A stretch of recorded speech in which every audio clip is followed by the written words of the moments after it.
from BS and Beer Media. It's Top of the Bleachers with Jason and Tucker.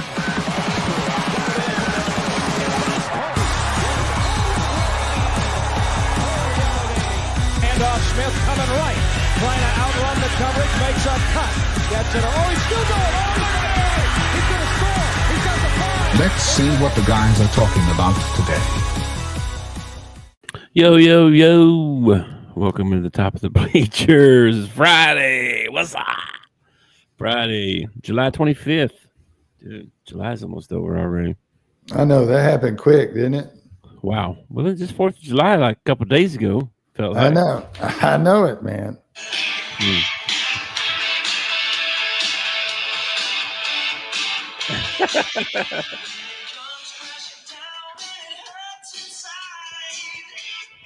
Yeah.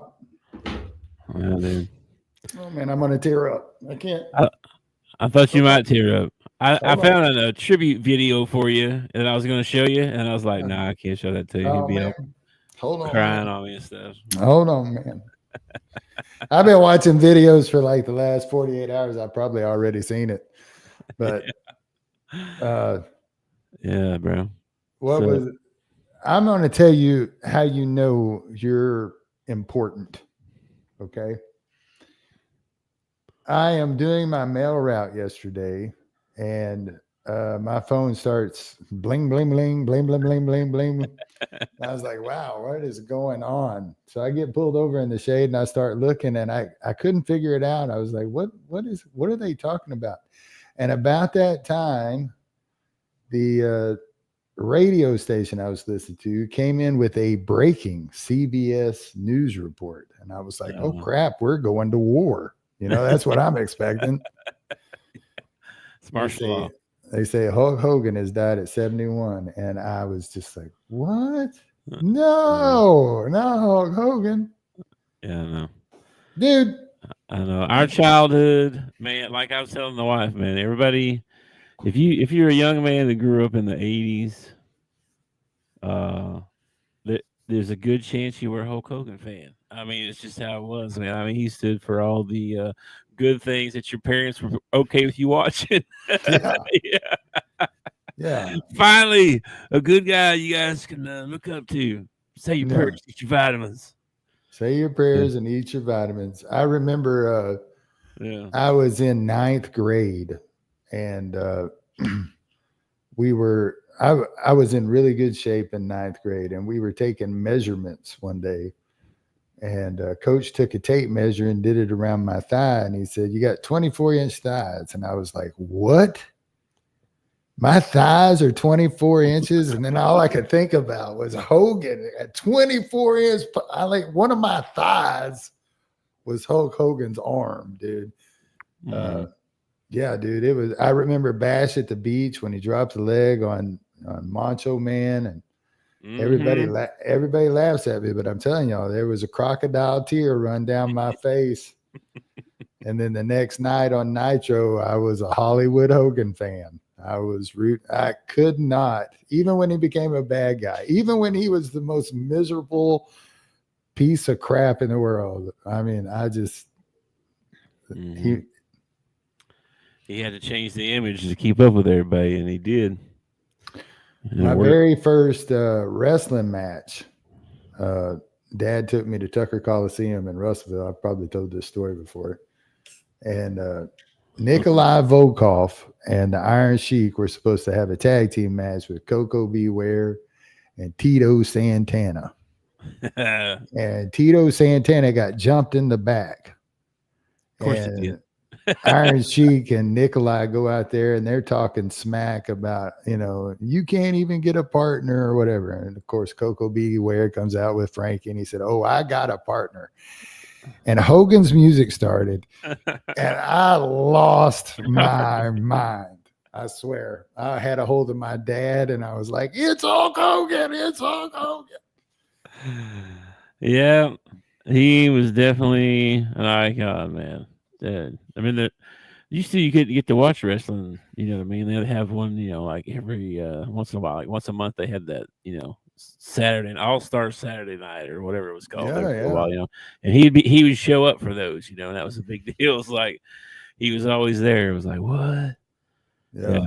Yeah, Hogan was. He made a comment one time that was really funny. He was like, if you add up all the shows and all the flights and travel time and everything, he said I probably work 380 days a year. Yeah. He sold everything. Yeah, he's got a whatever. He's still coming out with a beer right now. It's about to anyway. He's got a there's like it's called the Hogan something. There's like a cafe beach shop down in Tampa. I guess Tampa's mainly where he's from. They always said Venice Beach, California when they introduced him, but he's actually from Tampa. Yeah. So, and his favorite wrestler growing up was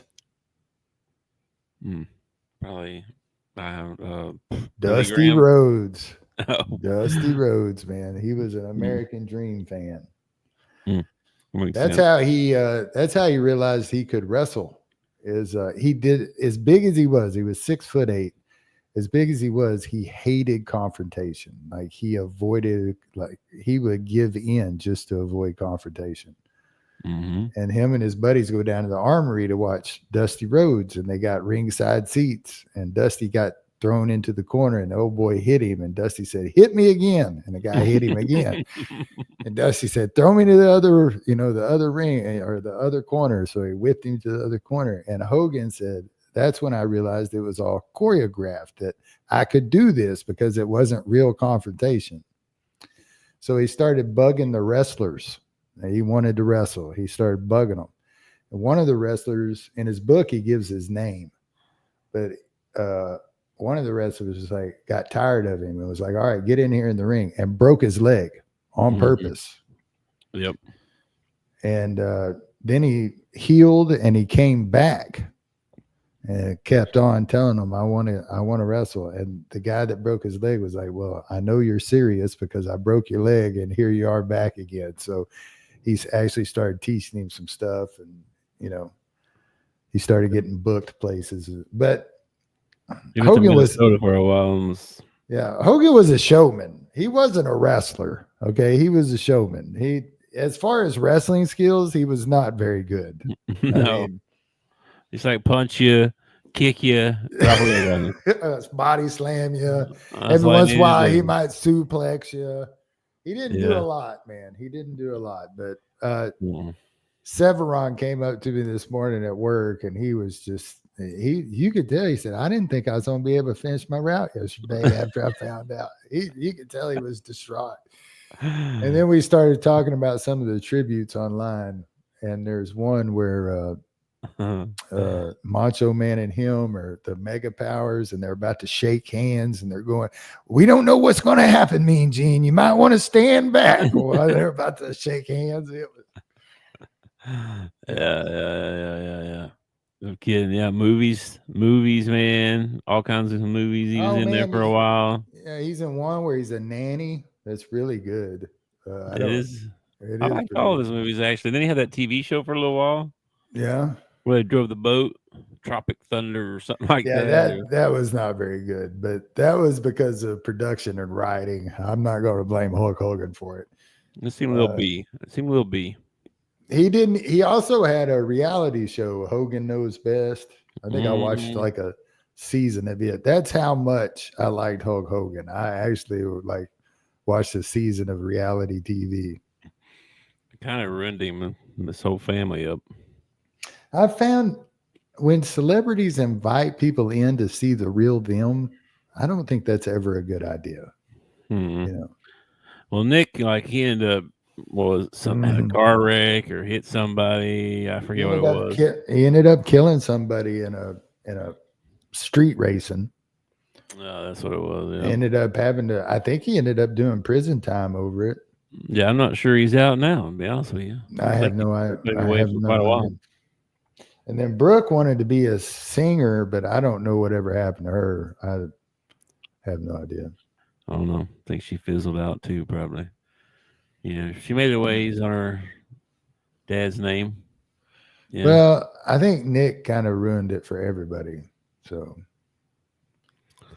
That'd be tough, man. And then Linda was not a nice person either. oh, if you ever read his first book, you walk away really not liking Linda. Really, really not liking Linda. Well, he wasn't that great a guy either. Then he got caught doing stuff, Mm-hmm. sex tape thing, and then big racist rant he had. Yeah, he had a racist rant. He did. Yeah.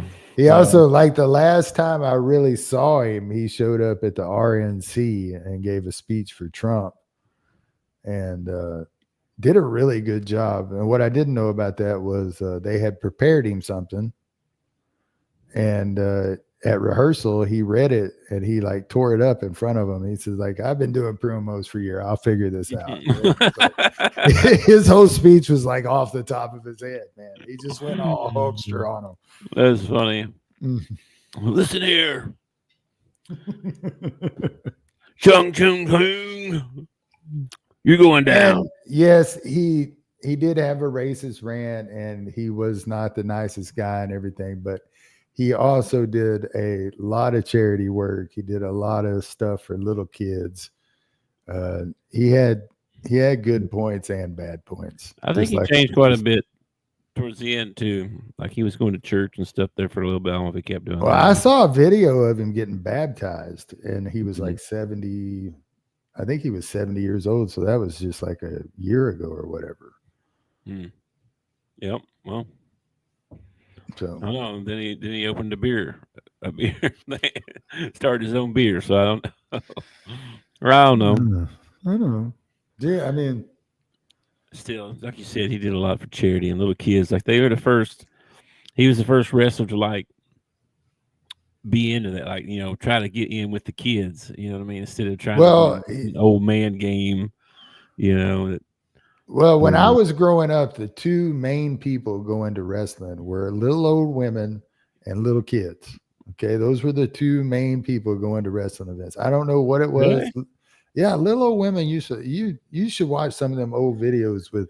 I believe that. I just meant like kids. Like I didn't. It was more like a barroom fight that you didn't. It definitely could turn into a bar. Weren't allowed to go to if you were a kid. Well, when I say kid, I guess I'm thinking teenage. I'm 50 now, so I'm like a kid to me is 20 years old. So, yeah. Well. So, but yeah, he would actually sign autographs. He was like one of the first ones to come out with music. He was the first one that worked out a deal where he got money from his own merchandise and stuff like that. He really changed wrestling, and he was a biter too. He took from other wrestlers. Like if you ever seen Billy or Superstar Billy Graham, or you've ever seen Jesse the Body Ventura, I mean, those three guys were the same character. All three of them were the same character. Jesse the Body was a bad guy before Hogan even knew what a bad guy was. I think Jesse the Body was a heel his entire career, even his political career. He was a heel. So. Yeah, he was Hollywood Hogan before Hollywood Hogan. Mm-hmm. If he'd have been in black and white, he'd have been Hollywood Hogan. It was like when he was Hulk Hogan, he stole from Billy Graham. When he became Hollywood Hogan, he stole from Jesse the Body. Yeah.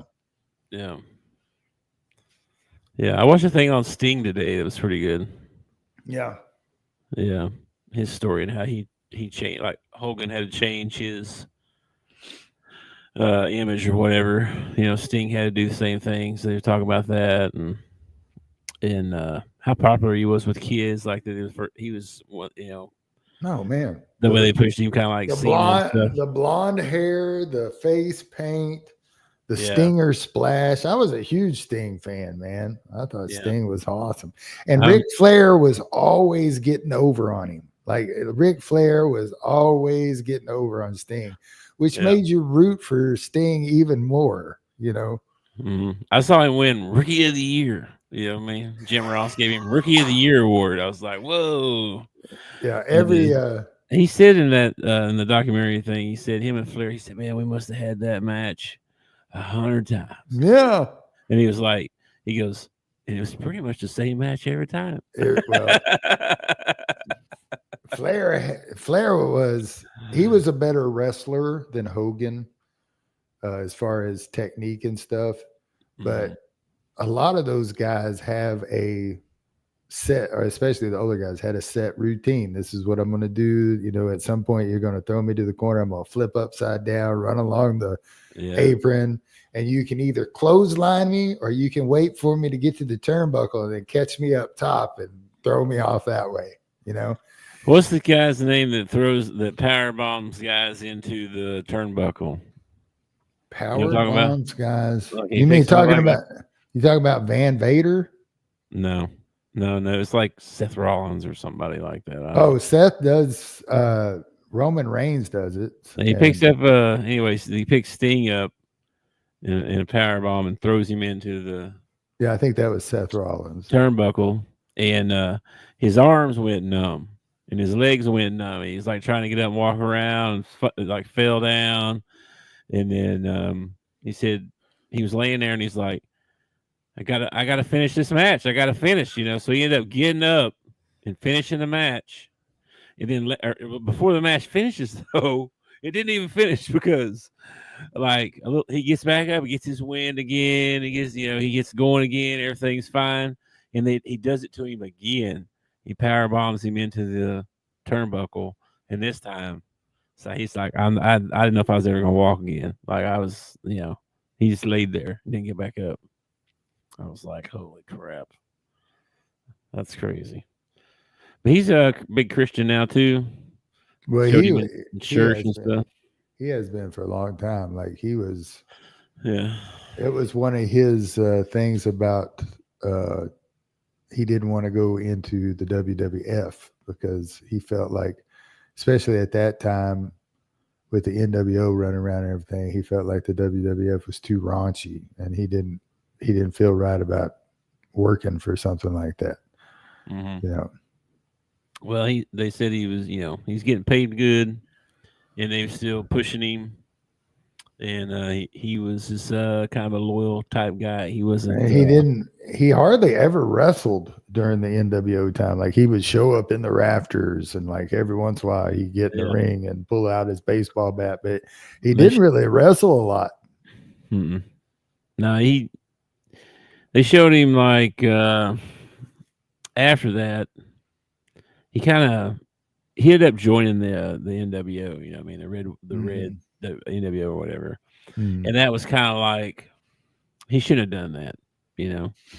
Like from then on it kind of went down for him a little bit, you know, like the he's supposed to be the loner, you know what I mean, the not pick a side guy. But anyway, and then they went into when he went to the WWE and what a big deal that was, and Michael Cole was like, that's the loudest crowd I ever heard when his thing hit, like for that first time. He was like that. It was so loud in there. Fans went nuts. Yeah, they've been wanting to see Sting for that. Was he wanted to fight. He wanted to fight Taker. That he said he gave Vince a list. These are the guys I want to work with. Number one was Undertaker. That was the top of the list. And he even talked to Taker about it, and they were like, yeah, we might be able to do that. But then he had something going on with somebody else, and Triple H had something going on with somebody, so they ended up putting him against Triple H. But they weren't going to let him win because Triple H is supposed to win and go on and fight Rock, be a champ and stuff, you know. So they kind of, he came in and he lost. Yeah. Come on, man, Sting. That was the crap. Like Hogan, Flair, Sting. It's like that. That's my top three right there, probably. Well, I don't know, man. I don't know. I'd have to put Stone Cold pretty high on that list. But that was the crappy part about when I was a kid and watching wrestling and having two different organizations. You had Flair over here, and you had Hogan over here. And then when you had moments where these guys came here, these guys went there, it was neat seeing guys wrestle people you never saw them wrestle before. Sting was that one guy you're like, is he ever going to go to, because I really want to see him wrestle so-and-so or whatever. And, it just never happened until, way too late, in my opinion. Yeah, true. Well, we talked about that for a long time. It's Hulk Hogan, man. I know. The other thing there's a couple of things I was going to bring up before we go on to top 5. Okay. Browns defensive end, Myles Garrett, was quoted as saying, "I expect to get to the Super Bowl." I thought they just signed him to a big contract. They did. Well, are they going to trade him somewhere else? Because he ain't going there with the Browns. That's what I was thinking too. I'm like, you may need to lower your expectations. I mean, how about the playoffs? How about you just work on making the playoffs for a year? All right. Yeah, pretty lofty goals, I'd say. Well, I mean, you want to. Every team goes in. Every coach is like, guys, this is our goal for the year, and everybody's goal is the Super Bowl, and you set lower goals or whatever. But for the Browns, I think they probably need to just work on making the playoffs. Okay, just try and make the playoffs. I think I'm not saying that other than your quarterback situation, they have a really talented team. But they also have they have a curse. I think they're cursed.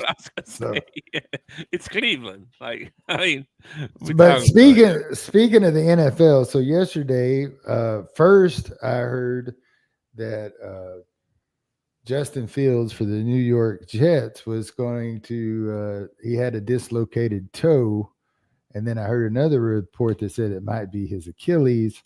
And then today he's out on the field bouncing around like nothing's going on. So I don't know what the hell happened yesterday, but must not have been Achilles. I don't think it wasn't a dislocated toe either, because Lacey said that's like, that's a big deal, especially if it's your big toe, because that's your balance and all that stuff. So it could be like the same as like letting a broken arm heal or something like that. Yikes. I guess if it's one of your other toes, maybe it could be manageable. I have no idea. Let me see if there's any new stories on that here. I don't even know how you dislocate a toe with a cleat on and everything. You know what I mean? Like, how is that even possible? Bro, I don't know, some 300-pound figure you got stepped on or something. Yeah, some polar bear runs over you. You never know what happened. Let's see. Carted off Thursday morning with a dislocated toe on his right foot. Okay. So it doesn't say big toe. It just says toe. So okay. I can see how your pinky.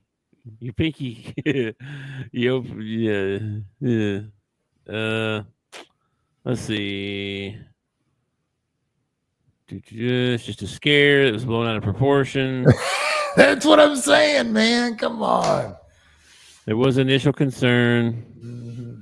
No coach wants to see his starting quarterback limping off the field with the help of a trainer.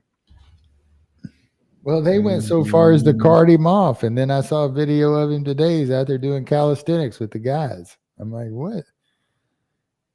So it must not have been a big toe. It must have been like a ring toe or something like that. I don't know. Yeah. I don't know. Must have been a little toe. Yeah. I don't know. But anyway, like you said, I think he's back on the field messing around already. Yeah. That's pretty crazy. The other thing with the Browns too right now, I guess Shadur's not getting the reps. The reps or whatever he's in. I'm not, so it's not my control. You know what I mean? When they asked him, this is why you get limited reps. Well, that's not my control. It's not. He said, I don't think it's my place to give the answer to that. So I feel like it's not in my control. So I'm not going to think about that or even have that in my thought process of why it is.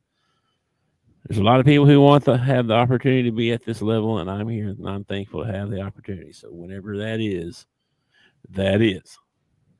Well, that is a much better answer than the Shador Sanders that I heard before the draft, who was going to go where he wanted to go and he was going to dictate what happened to him. So it sounds like somebody has grown up and maybe humbled a little bit over this 141 draft. Yep. And you know, if he really thinks that he is, you know, he's good enough or whatever, that is a big step forward in the attitude that I need from my quarterback. Like when you answer a question like that, instead of making it all about you or anything like that, that is, you're showing some maturity there. Well, what else are you going to say? Yeah.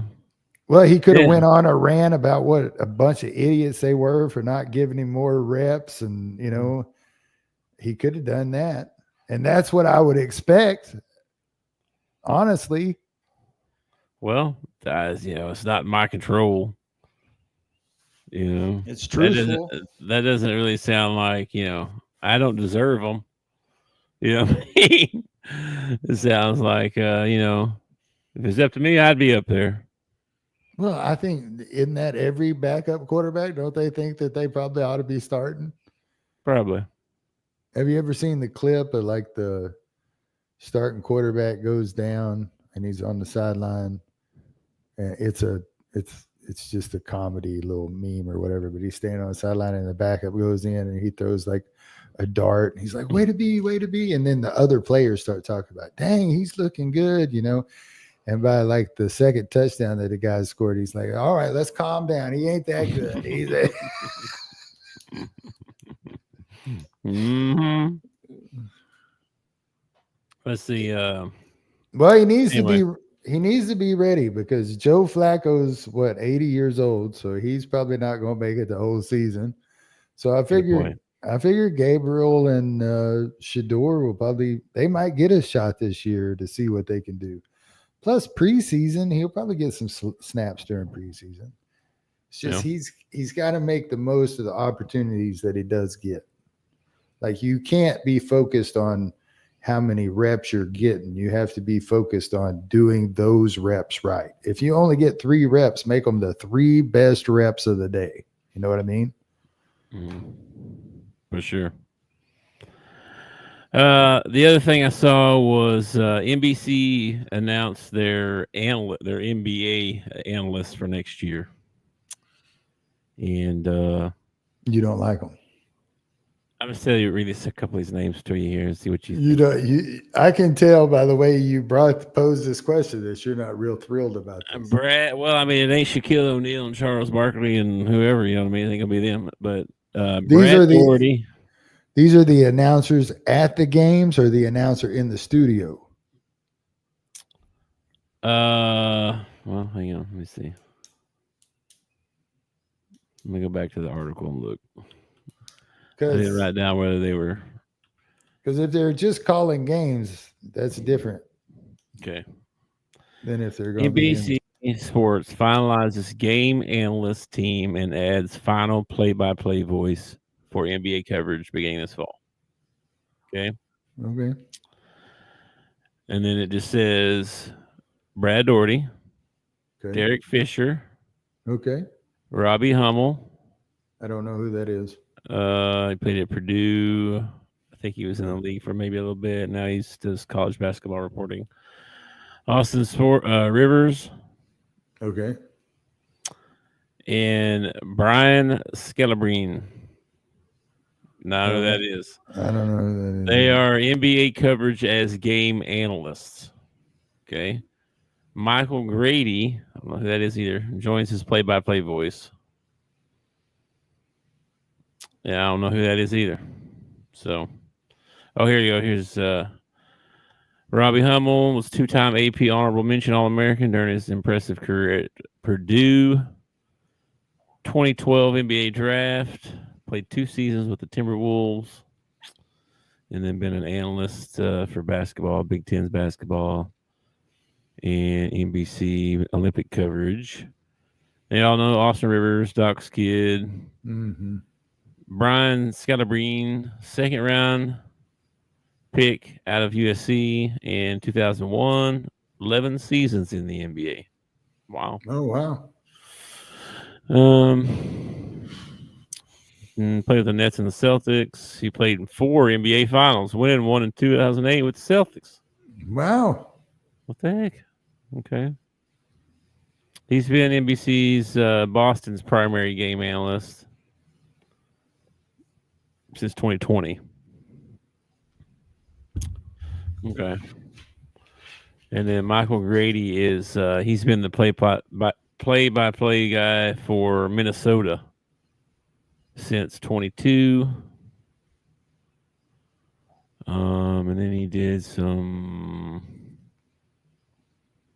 Indiana Pacer stuff, PA announcer. So, I don't know, worked his way up, I guess.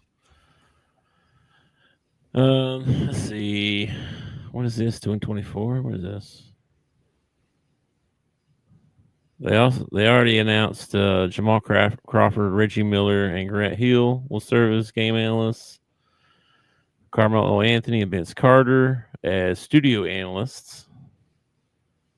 Maria Taylor and Ahmed Fareed as studio hosts. Mike Tirico, Noah Engel, and Terry Gannon play-by-play. But Michael Jordan has been announced as a special contributor. I don't know. Oh, yeah. I saw that a while back. I did hear that Michael was going to do something. Yeah, no telling us what. Anyway, there you go. That's the. Yeah, I'm not super impressed. No, if that's what you mean. It doesn't sound like, I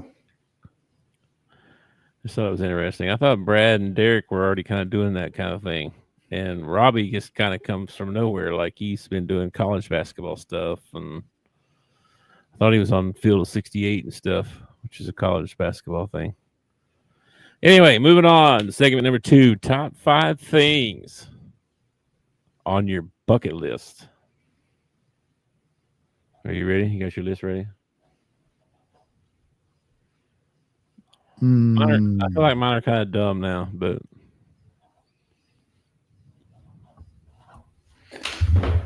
yeah, I'm ready.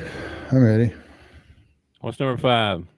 Number 5, I'd like to play in the World Series of Poker. You actually want to play, huh? I actually want to play, yeah. I think I'll mainly end up watching because I think I'll be out pretty early. But you want to play, like, go join the tournament? Can anybody join? You got to have the fee. I think it's $25,000 or something. $25,000 just to get in? Something like that, yeah. Yeah. Yikes. Okay. Cool. What's your number 5? I want to go to an NFL, an NBA, and a Major League Baseball game all the same year. That'd be good.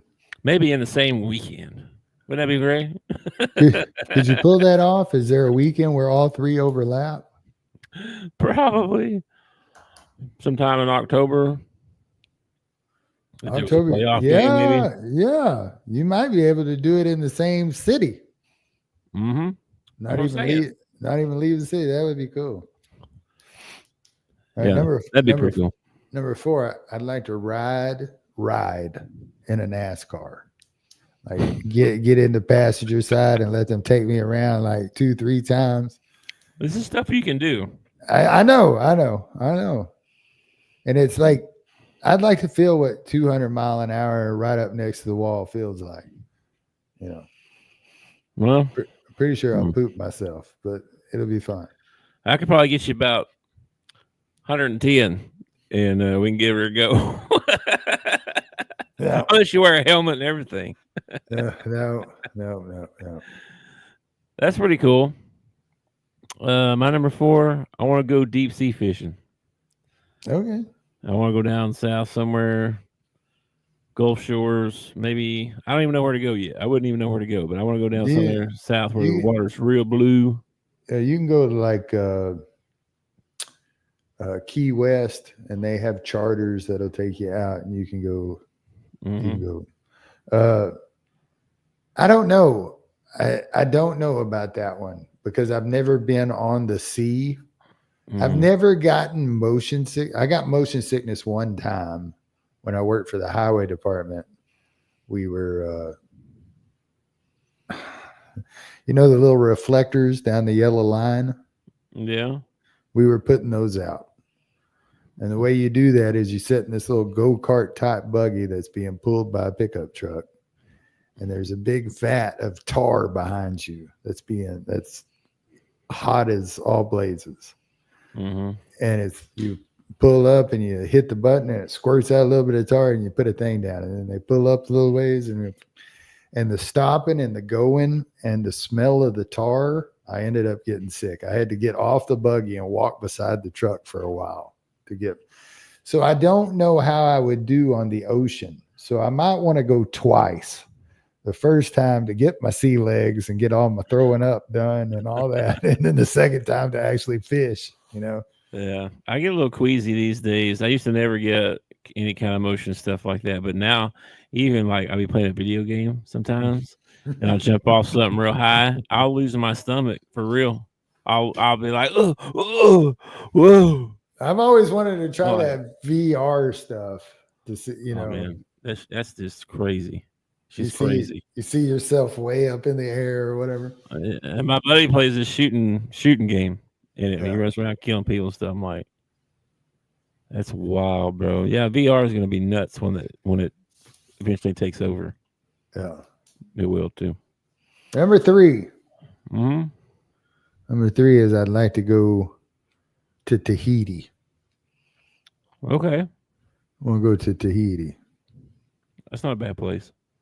No, I used to want to go on a cruise ship, but I don't want to do that anymore. I'd rather fly in and stay at like an all-inclusive resort or something like that. And I would take Tahiti or Bora Bora. Do you know anything about those places, or are you just picking some random stuff here? No. I've watched videos over both of them. They're both absolutely gorgeous. I stayed at the Holiday Inn Express last night. Of course, I know what I'm talking about. That's cool. That is cool. Yeah, might be a little hot there. That's how close is that to the equator down there? Is it pretty close? It's tropical. Let's put it that way. It's tropical. Yeah, a little sweat in the air. But I would, if I was going to go to the Tahiti or Bora Bora, I would go when it was, buck ass cold here. That's when I would go. Okay, that's a good one. Number 3, I want to take my buddy to WrestleMania. We're going to WrestleMania. It's me and you, guys weekend, and just go for the whole weekend. Probably maybe it'd be in Vegas or something, and we can hit the casinos and then go to WrestleMania. We need to go to WrestleMania first and then go to the casinos, because I'm not going to have any money left after we go to the casino. You get your tickets before you go. You got to worry about that. If you're out of money, that's okay. Well, sometimes they have WrestleMania where it's like 70,000 people, and like I don't want to be a stick in the mud, but I don't really want to go to WrestleMania if I got to sit way out there. No. We're going front row. We're going.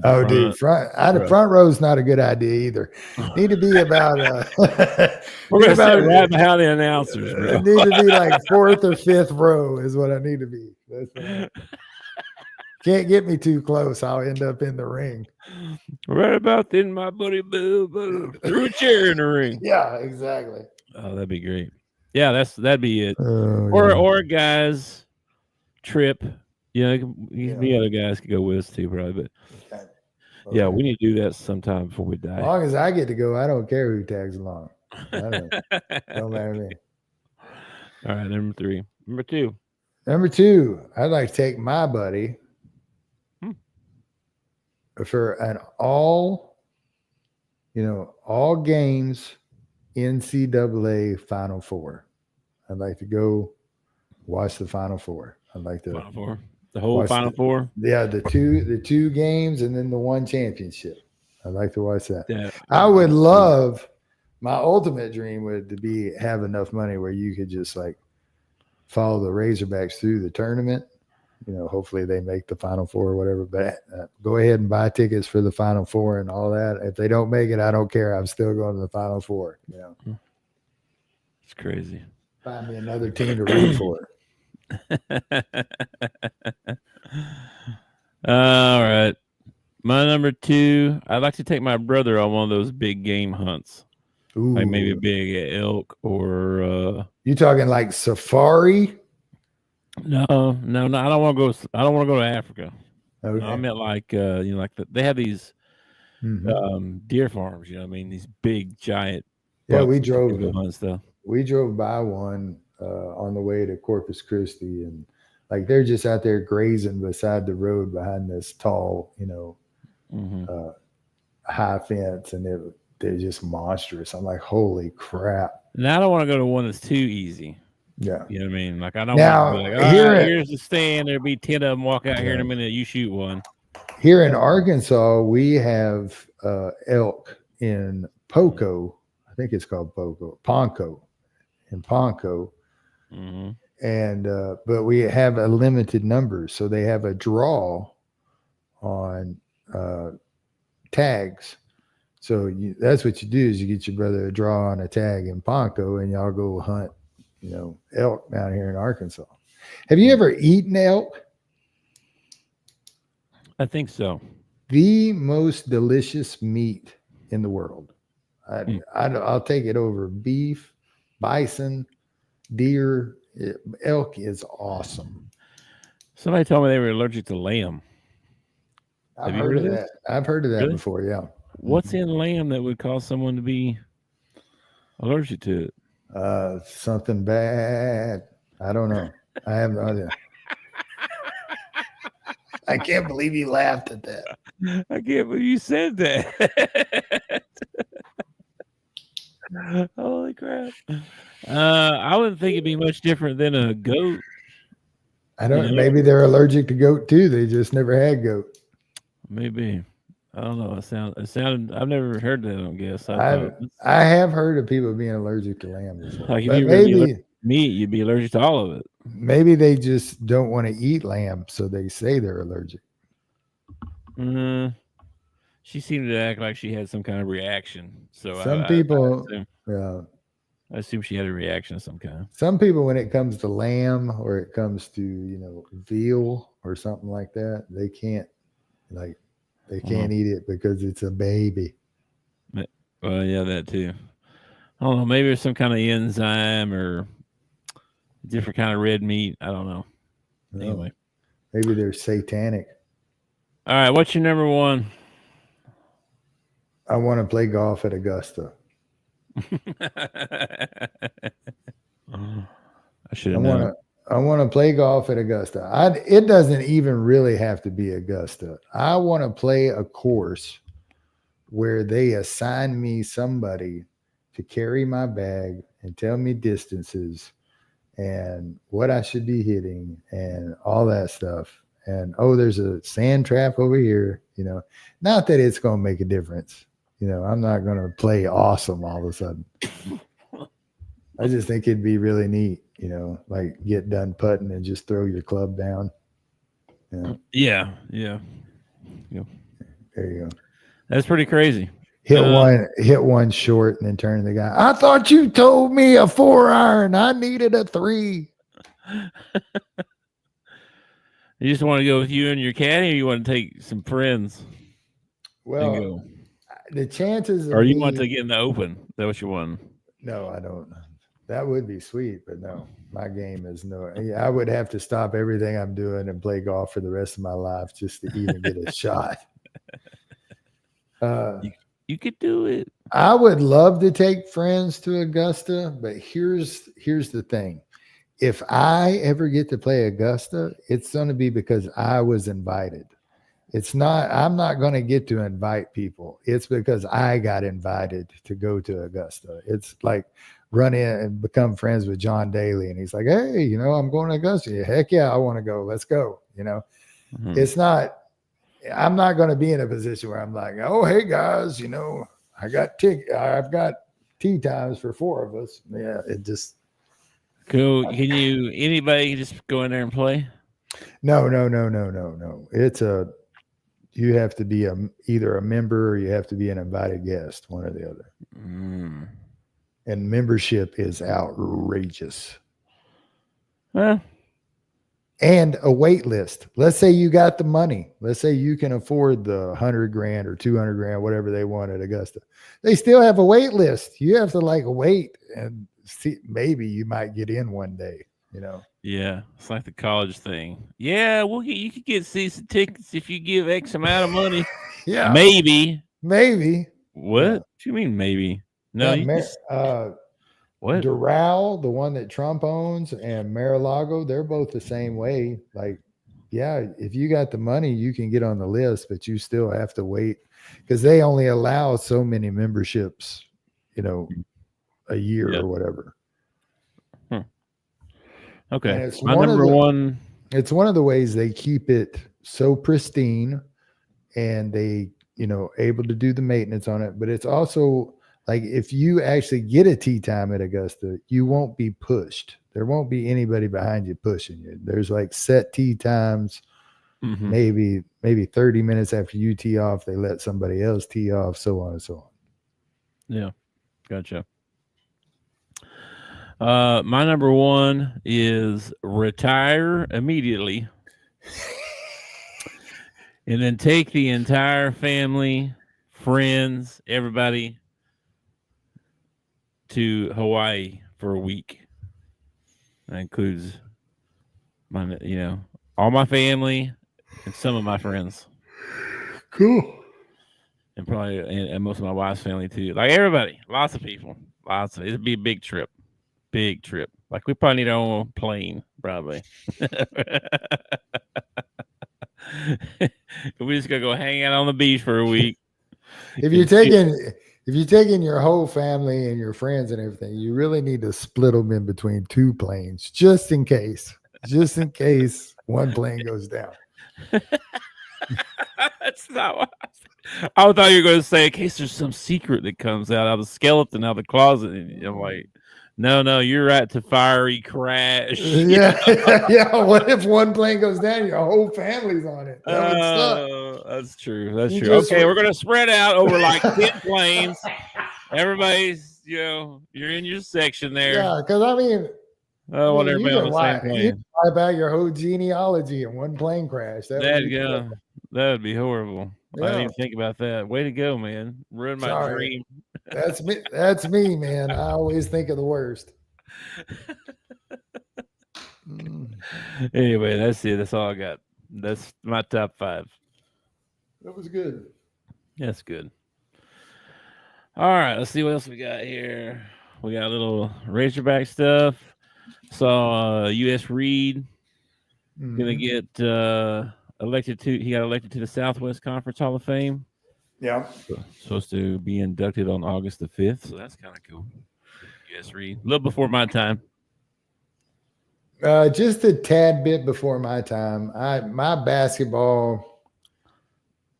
My first memories are Joe Klein and Darrell Walker, Lindsey Howe, Todd Day, Lee Mayberry.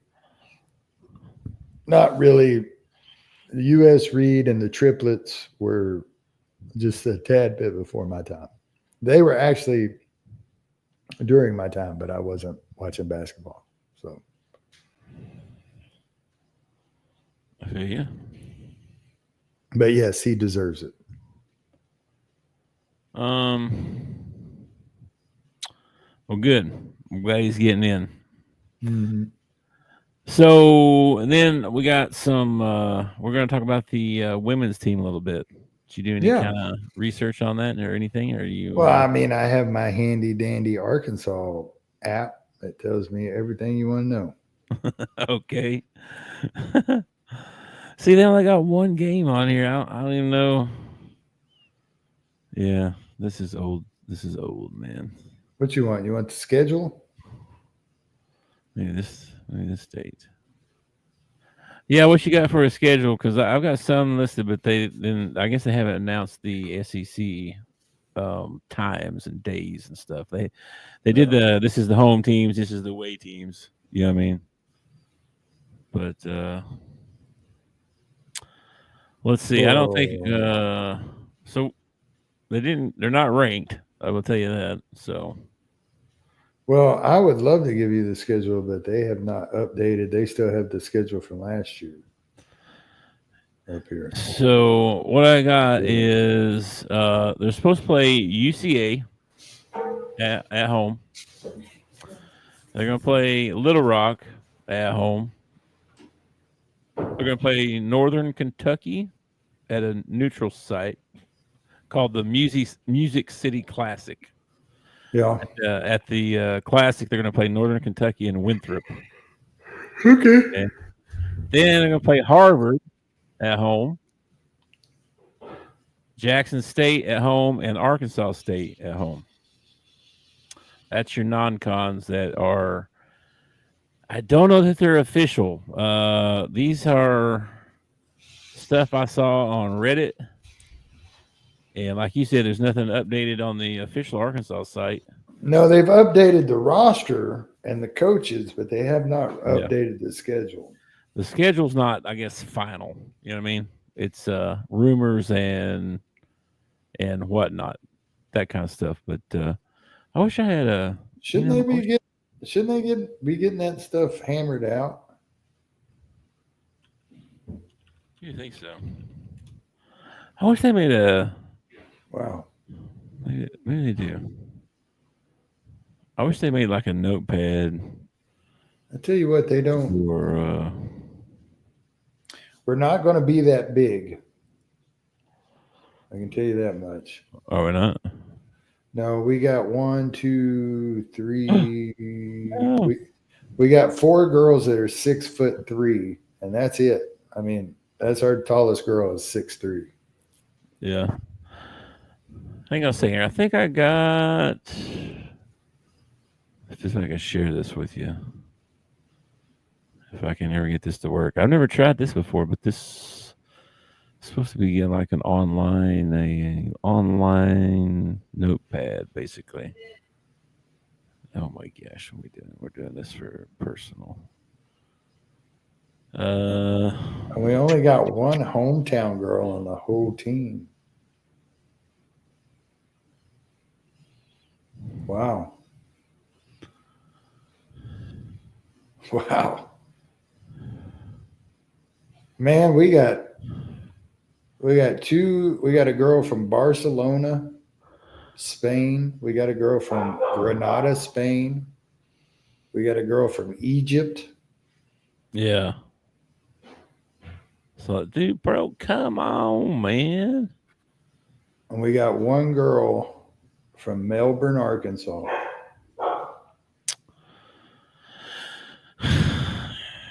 I don't know how to. Oh, wait. Yeah, I do. Hold up. I know what to do. Let's do this. I bet you I can share this whole thing. Pop it up there, man. I'm trying. I'm working. You got everybody waiting. You're supposed to have this crap hammered out before we start. I know. I suck all out of here. Share screen. Share window. This one. All right. Can you see that? I can, yes. Small. Make it a little bigger. This is what I found. All right. Central Arkansas at Bud Walton. Little Rock at Bud Walton. Yep. And then this classic, this Music City Classic, Northern Kentucky and Winthrop. Harvard. Yep. Wow. Oh, we're going to play ASU in Bud Walton. ASU, yep. And then this is who we have at home, South Carolina. Texas, Kentucky, Vanderbilt. Mississippi State, Georgia, Auburn, Missouri. Okay, South Carolina. At least we get them at home. I mean, I think it's still going to be a butt whooping, but at least we get them Yeah, Texas is pretty good. on the road. I kind of like our road. Schedule. Let's see. This is the final rankings.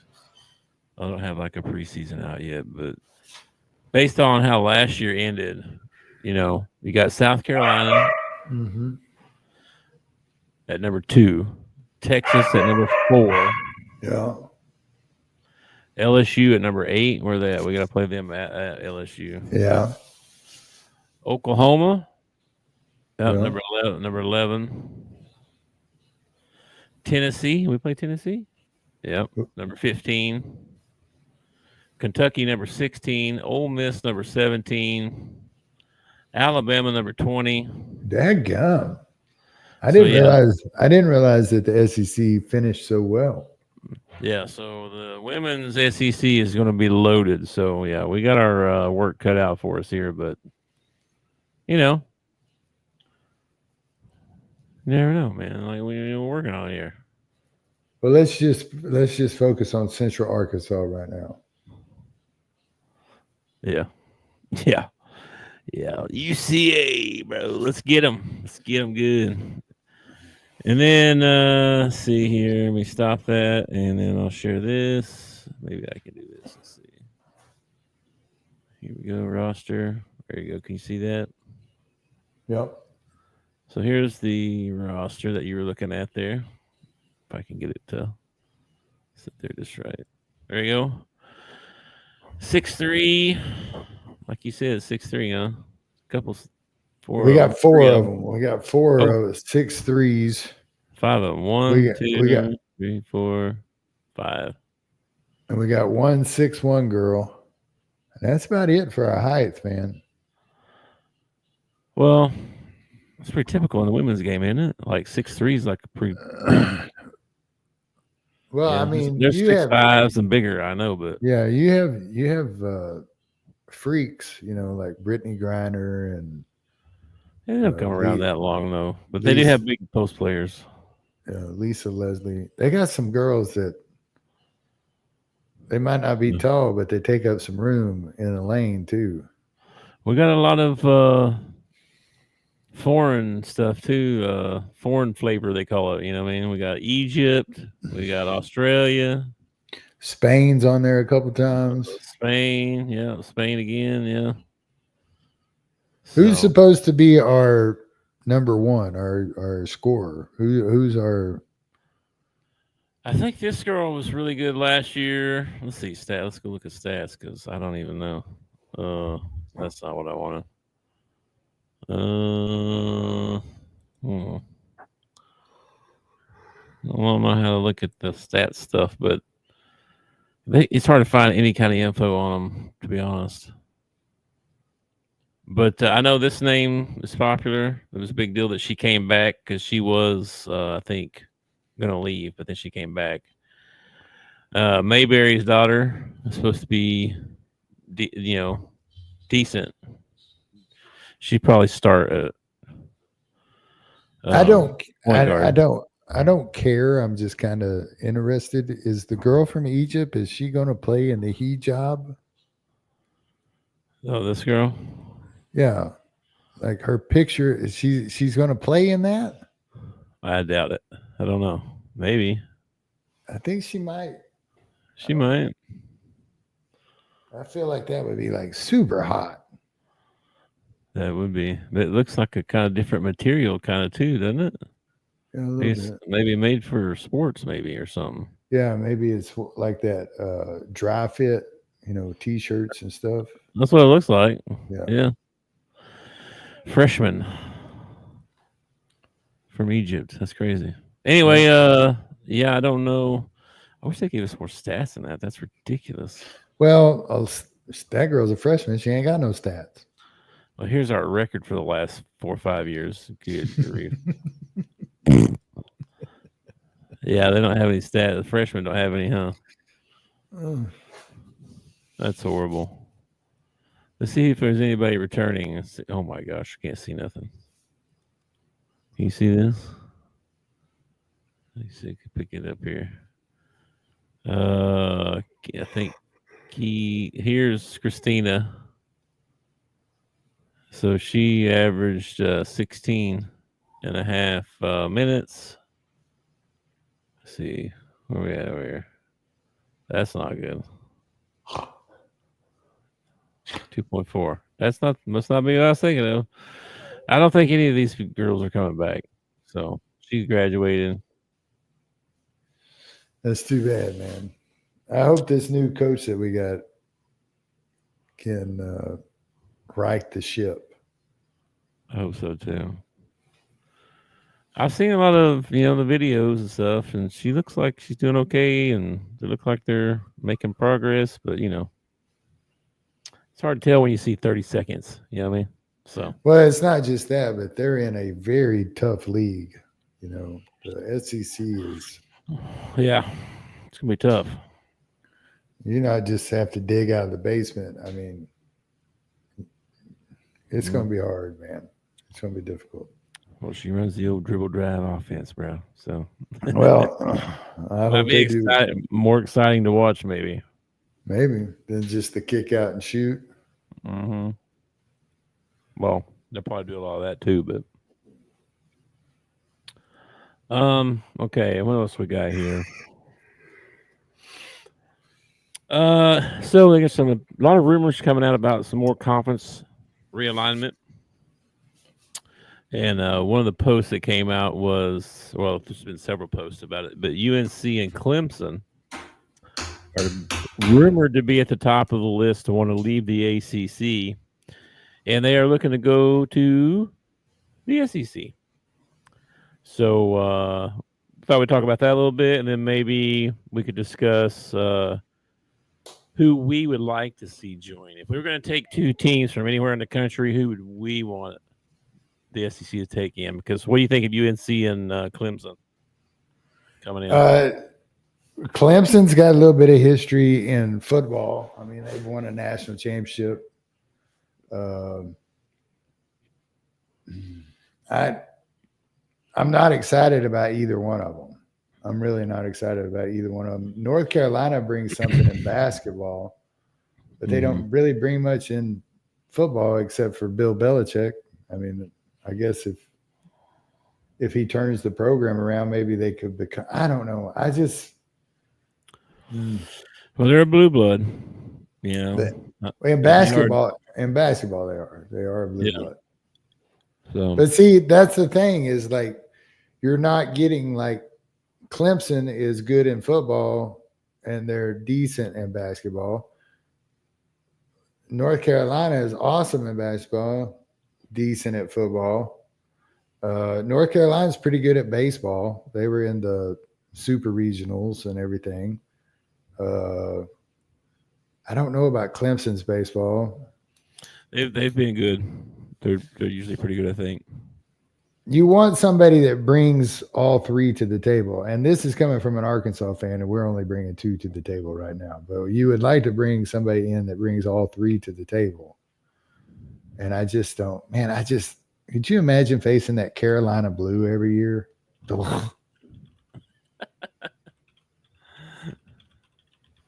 Yeah, I don't know. I'm kind of okay with either one, to be honest with you, just because I like the basketball aspect of it. But football makes so much more money. You know what I mean? So it depends on what's your goal, right? Is your goal to make more money as a conference? Is it to be, or is it to, it just depends on what you're wanting. You're trying to be more of a basketball conference and more of a football conference. I don't think they're going to get away from football. I wonder how South Carolina feels about this. South Carolina? Yeah. They probably don't like them suckers. They don't like Clemson, and I for sure don't like Clemson. They probably hate North Carolina too, probably. All right. Well, if we're going to go by the Mason-Dixon line, okay? Yeah. Okay. The only teams out of the ACC that fit are FSU, Virginia, North Carolina State, Georgia Tech, Clemson, Duke, Louisville, North Carolina, SMU, Tech, Miami, or Wake Forest. Those are because like Cal makes no sense. Syracuse, no. Stanford, no. Pittsburgh, no. And Boston College, no. But everybody else in the ACC fits below the Mason-Dixon line. So I don't like any of them. They ain't none of them worth a crap in football. But if you go over to the Big 12, Clemson, Florida State, you got Arizona, ASU, Baylor, Houston, OSU, TCU, Texas Tech, UCF, or West Virginia. All those fit underneath the Mason-Dixon line. That leaves out Iowa, Kansas, Colorado, Cincinnati, BYU, and Utah. See, the same thing with Kansas. Kansas is actually, the Mason-Dixon line doesn't go to the West Coast because the Mason-Dixon line was formed during the Civil War and there was no West Coast yet, So Kansas possibly could be below the Mason-Dixon line if you stretched it all the way out to the West Coast. I would think that maybe would mean you would also have to consider UCLA. Who wants to do that? We don't want UCLA. Yeah, that's too far out there. That's like Arizona. Now, here's the crazy thing. Out of the Big Ten, there's only one school that falls under the Mason-Dixon line. Let me see. Can you name that school? Nebraska? No, that's way above. Oh, Maryland. Maryland. The Terps are the only ones out of the Big Ten that fit geographically.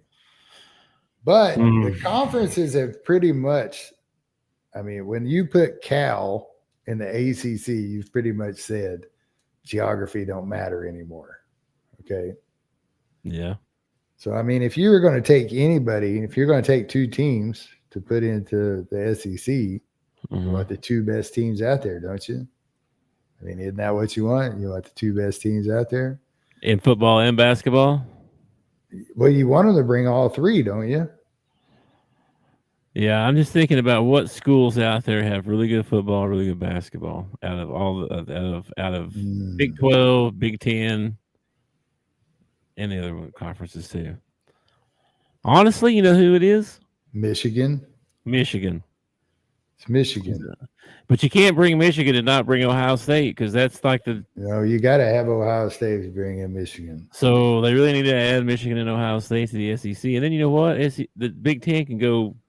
The Big Ten, because that's the only two guys. The Big 12 and the ACC can pretty much go kick rocks if we got Ohio and Michigan in the SEC. That's game over right there. That's game over for sure. Okay, here's a question. But they would be the best at like those sports, they're good in baseball too, I don't think the Virginia schools get much credit. Virginia and West Virginia are usually pretty decent at all the sports. But it's hard to tell in football because your conference sucks so bad, Yeah, there's a reason why Clemson is the best out of the ACC because they're playing, North Carolina State, Georgia Tech, Duke. I wish we had Duke on our schedule every year. Louisville, North Carolina. They're just. You know what? Now Louisville might be another potential one too. Louisville falls below the Mason-Dixon line. Their football's not that great anymore, but it's pretty good there for a little bit while. Bobby was there. Yeah. Yeah, maybe not. Maybe not. I think, I don't know. I kind of like the FSU Miami thing. Both of them have been decent in football historically. Both of them, Miami was pretty good in baseball this year. That would definitely bolster the football. Man, sure. And you talk about, we're always talking about, states that we recruit from and stuff like that. The more Florida you get, the more Texas you get, the better your conference is going to be. Yeah, for sure. I could get on board with that. who is the one school you do not want, no matter what? It's Ohio State and Michigan, isn't it? I mean, you want them, but you don't want them, because they're freaking Ohio State and Michigan. I was thinking I don't want Duke. I'm like, no way. No, Duke in basketball would be awesome, but they don't bring anything to the other two. They're good in a lot of other sports too. Lacrosse. Like they usually have like a good soccer team and good lacrosse team. Yeah. Whatever. Yeah. Usually, yeah. But yeah. And then they would dominate their basketball, and I don't like that. I feel like to get into the SEC, there ought to be some criteria, and one of those criteria is that you got to bring 2 of the 3. You got to be good in 2 of the 3 to even get into the SEC. And I would like you to be good in all 3, but I'd like that for my Razorbacks too, and it's not happening right now. So, yeah. Now, there, you also got some teams out in the is it the Pac-10 now? Is it the what are they playing out there? No, they got a Pac-12. It's 2 teams right now: Oregon State and Washington State. But there's more coming, I think. Like they got some other like I think Houston and Baylor would be a good addition. I can get on board with Houston. I looked at them for a second. I can get on board with that, but when Sampson retires, they're going to go back to being, Memphis or SMU. You know what I mean? They're not. I don't know about longevity with them. Oh, SMU, Brett Lashley, SMU, stupid moron university. I got it written down right here. That guy's an idiot. I think Clemson actually might be okay. They're pretty good in all 3 sports, at least above average in all 3, I'd say. I don't know, man. If Syracuse had if they could just get a football team, what I mean? Syracuse? Yeah, they've never had a football team, man. Well, they don't fit in the SEC anyway because they're way up in New York. Not since Donovan McNabb. I don't know, man. I mean, all right. Anyway, let's see what else. Anything else on that? No. I don't. So I think we agree. Michigan and Ohio State, who we need to get. I mean, geographically, it makes no sense, but as far as the top tier of their programs, yes. And I can guarantee you right now, if for some reason, hell was to freeze over and Ohio State and Michigan come to the SEC, the Big Ten's history. I mean, you might as well take the Big Ten, the Big 12, and the ACC and make one big ass conference out of all 3 of those, because call it the mid-major conference. Yes, because SEC is going to dominate every year, especially in I think it's 2032 or something like that. If we could make some sort of deal where we could bring in Notre Dame also, oh my gosh, that'd be it. That would be your super conference right there. Mm-hmm. Okay. Well, our last segment we got is the joke of the day. Joke of the day, yeah. You got your joke ready? I do have my joke ready. Okay. Uh-oh. My battery just popped up and said it's running low. No, I better hurry up. I got to plug in. Hold on.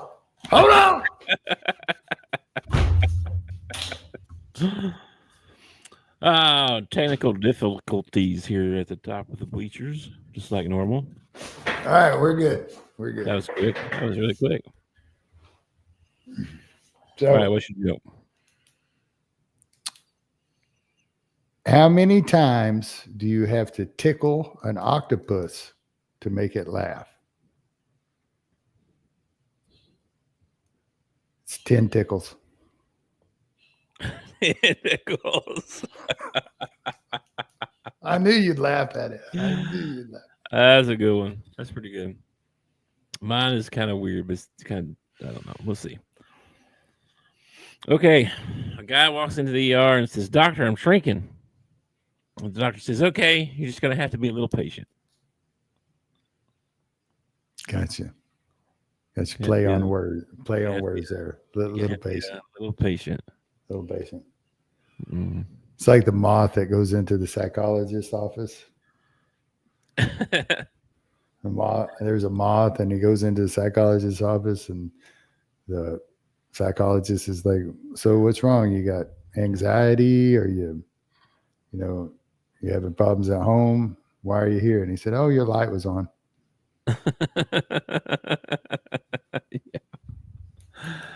Yeah, doctor, I'm shrinking. The doctor says, okay, you're just going to have to be a little patient. Yeah. Yeah, I told you it was dumb. But I liked it. It's the only thing I've heard in the last 24 hours. So there you go. Here's right. your joke of the day, everybody. Remember those and tell your loved ones. Don't tell anybody my joke. They're just going to look at you and think you're dumb. Don't do that. It's all about timing. You just got to get your timing down. All right. Anything else before we get out of here? No, man. Have a good weekend. Yes, sir. I'm so glad it's the weekend. Yes. We'll be back on Monday with a brand new show. Hopefully nobody else has died from my childhood by then. Well, that was 3. It comes in 3s, right? That's another person my grandmother has outlived. My grandmother was alive before Hulk Hogan was born, and she outlived him. Yeah. Well, it could have been the body slams. She didn't take quite many body slams. I know she fell into a rock quarry one time.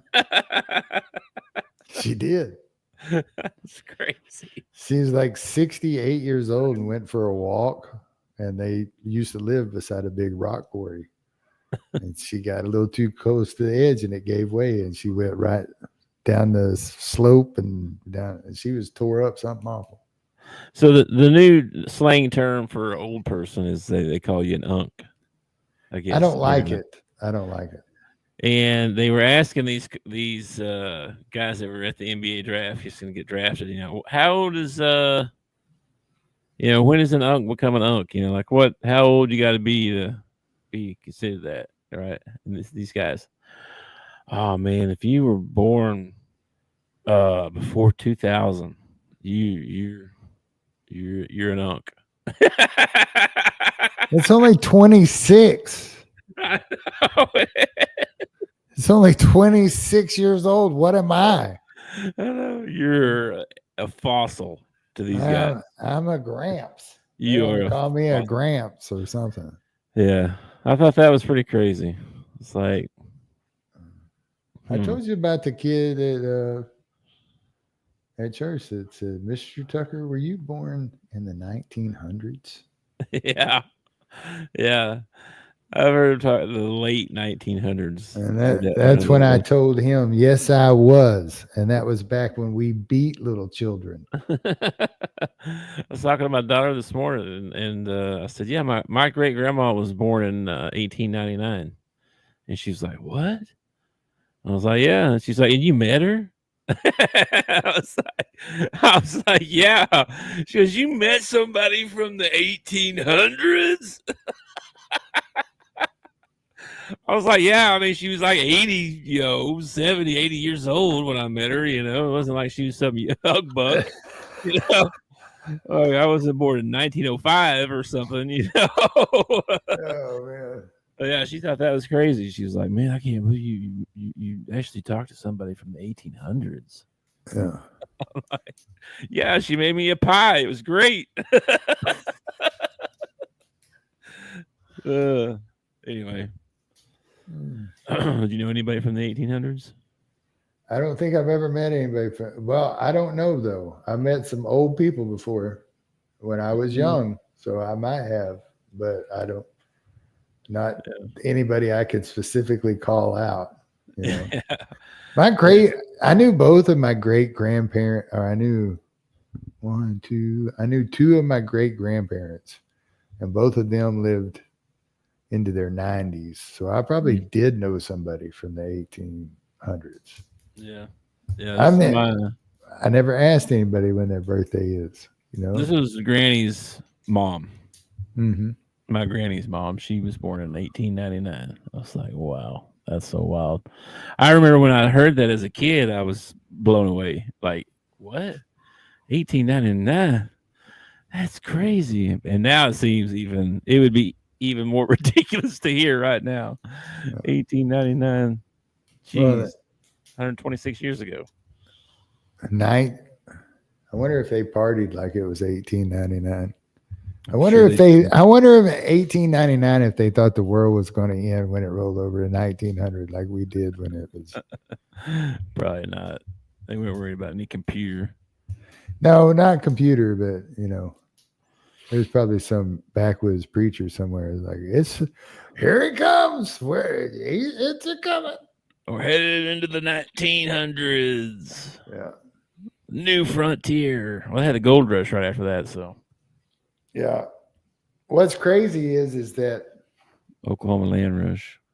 I really feel from 1980 to about 1998 were the best years ever.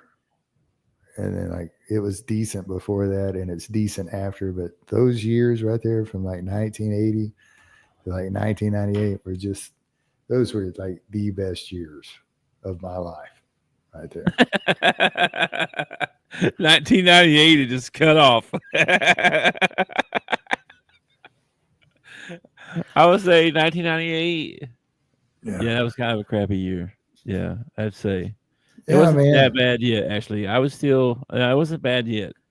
1999 was not a good year for me. And then 2012, when they was like, oh, it's going to be the end of the world, Mayan calendar and all that stuff. And I was like, and then it was a horrible year. It's a horrible year for me. It might as well have been the end of the world. I mean, I thought I was going to die a couple times. So, well, I forgot about the Mayan calendar thing in 2012.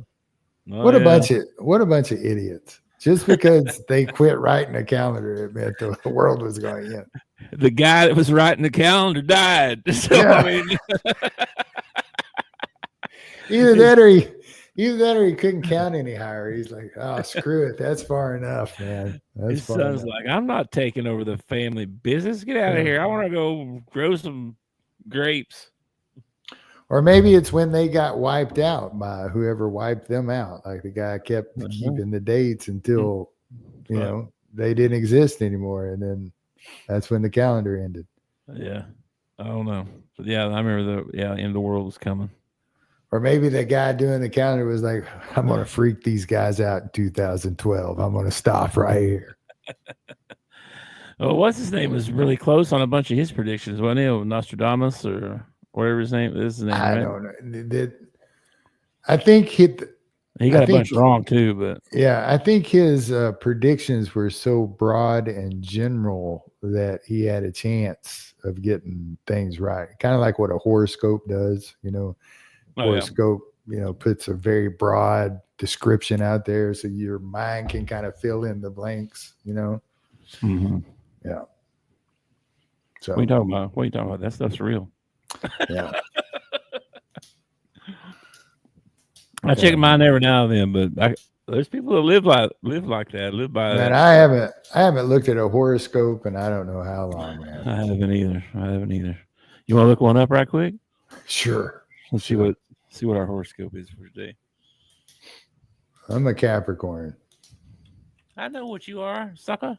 And you're an Aquarius. Hey, I was thinking the other day, as we were growing up, we always talked about how 12 was our favorite number because we were born 12 days apart or whatever. How weird would it be if we died 12 days apart? Oh, gosh, that'd be weird. Hey, how weird would that be, man? I'm going to be watching out now. Well, especially if you're the first one to go, like the other guy's going to start counting down. It's like, oh, I got 12 days left. I got 12 days left. Have you seen the new Final Destination trailer movie that came out? It's coming out. No, the twins sat down and watched. I guess because of the trailer came out, they sat down and watched all. I didn't realize there was like 8 of these things. There's like a ton of them. Yeah, they sat down and watched all of them, and it's because I think they want to go to the movie theater and see the new one or whatever. Bro, I couldn't even make it through the trailer. Really? I was like, heck no. No way. No Dude, they way. got some pretty gruesome scenes in some of those. Like there's No. one where a lady gets like trapped in an elevator and she's like hanging halfway on, halfway off. That's like one of my biggest fears in the world, man. Bro, the trailer that I saw, the one I watched, is like something happens and a glass breaks, right? And they don't see it somehow. And the big chunk of it falls down and falls into the glasses that they're filling up for like this party or something like that. And so and then the guy fills up all the glasses, and then people are coming through getting the glass, so you don't know which one has it, and they keep showing the glass, and it's got a big giant shard sticking up, and you're like, oh my gosh, I know how that's gonna end. I don't anyway, all right, today's horoscope for you. Okay. Okay.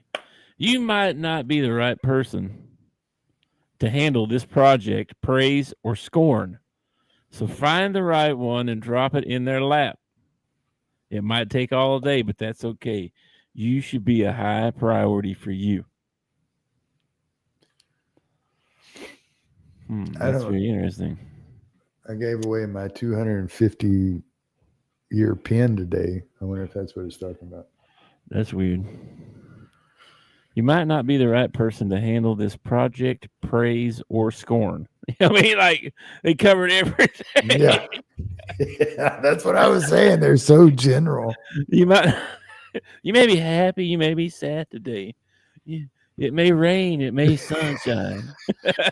Like, what the? God, that's such. God, that's horrible. That's so bad. Let me see mine. Let's see. You're usually pretty creative, but today your energy is somewhat turned inside out, leading to even more creative energy. It feels crazy, but go for it and see where it leads you. No, I don't need to be going down any rabbit holes. I need to take a nap. Are you feeling creative today? Did they at least get that part right?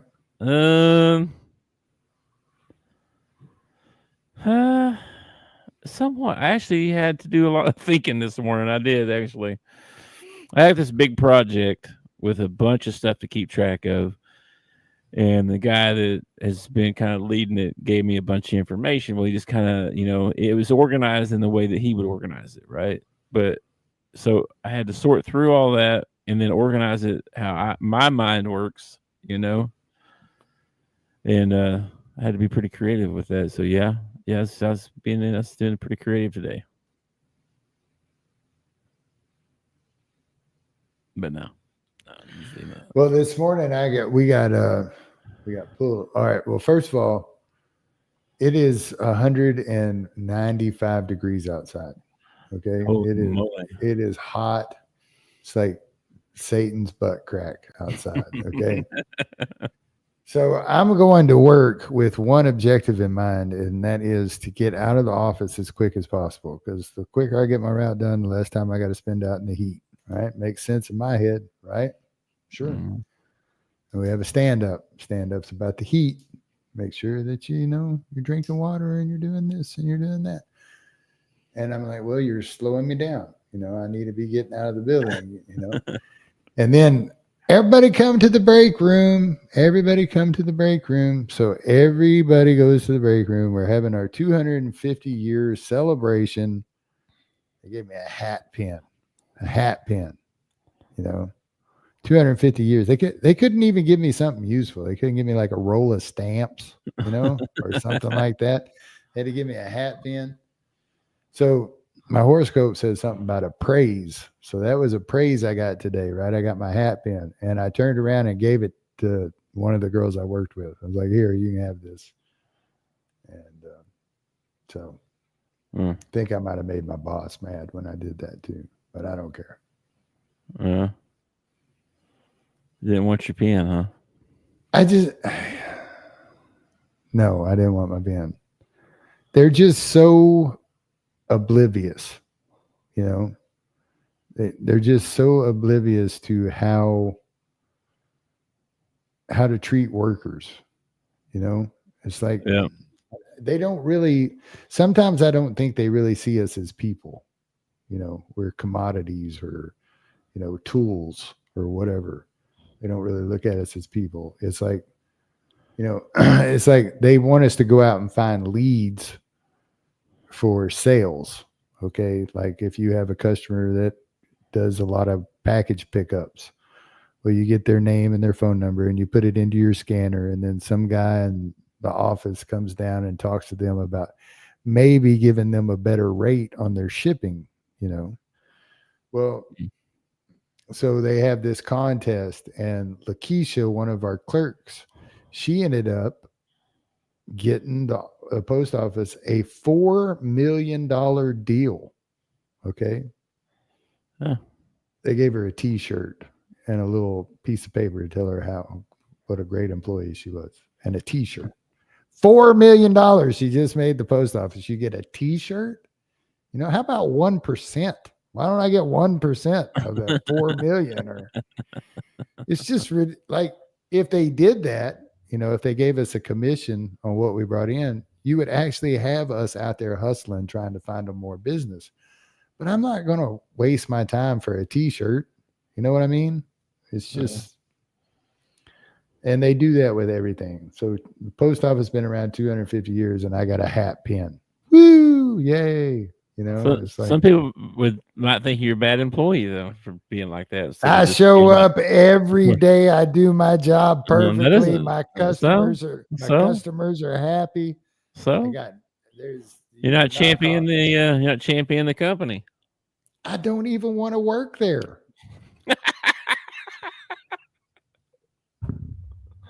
Well, you need to go somewhere else then if you feel like that. Well, I mean, don't get me wrong. I mean, I am grateful for my job, and I've had jobs that were a lot harder and I made a lot less money. This is gravy and I make good money. So I'm grateful for what the Lord has blessed me with. And I get along with my coworkers. I really do. But it's not my ideal. Like, this is not what I dreamed about doing when I was a kid. Hey, I want to be a mailman, It's something that I endure so I can pay the bills and, keep living a life that I'm used to.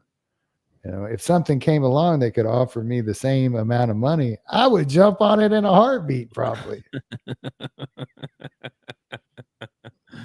Nah, you got a couple more years so you can retire. I've got 17 more years before I can retire. That's right around the corner, bro.